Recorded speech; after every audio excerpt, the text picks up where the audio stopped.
So Tommy didn't win. What happens next? Mother,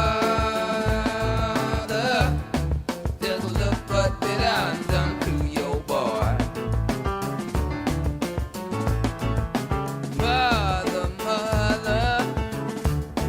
just look what they done to your boy. Mother, I have felt them all. Alright, this is an article from BuzzFeed. I'm not going to read the whole thing. This is just up here for shits and giggles. We're not going to give them the time of day. They're dirty, dirty smear merchants. Tommy Robinson and Carl Benjamin have failed to get elected to the European Parliament. Robinson lost his deposit, blaming the establishment for his failure. Now, we'll get into that in a second. Two UK far-right internet personalities who launched audacious bids to be elected to the European Parliament. Anti-Islam activist Tommy Robinson. He's not anti-Islam, he's just anti-Islamism and Islamic extremism. But it's very easy to conflate those two things if you're a far-left smear merchant fucking... bleh. And YouTuber Sargon of Akkad have failed. Now, Carl Benjamin, I've met him. Sargon is the least far-right person. He's centre-left. He's a classical English liberal. But the truth doesn't matter to these people because they have an agenda. So what I want to talk about is predominantly tech censorship during this election.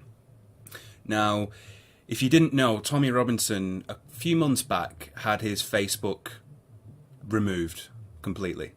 He had over 1 million followers on Facebook, more than Theresa May and Jeremy Corbyn combined. That's how influential he was on Facebook. Now, what I want to try and pontificate here is that perhaps it might have gone different. I'm not saying he would have won, but perhaps it would have been a lot different if he still had his social media presence available. He got 40,000 votes in the Northwest. That shattered any independent record for European elections. Completely shattered them. 40,000.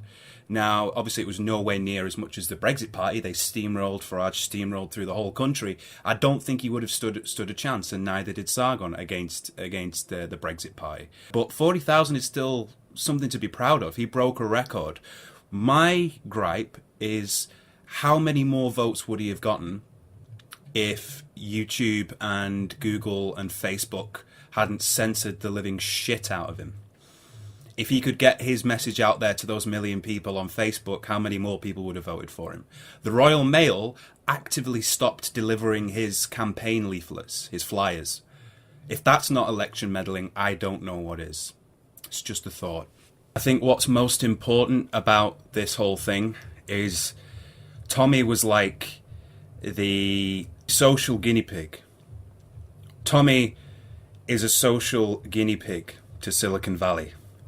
They're testing the waters to see how far they can go to sway elections, essentially. And I think they are just testing the waters for 2020 to see what they can get away with, just to see how powerful they actually are when it comes to democracy.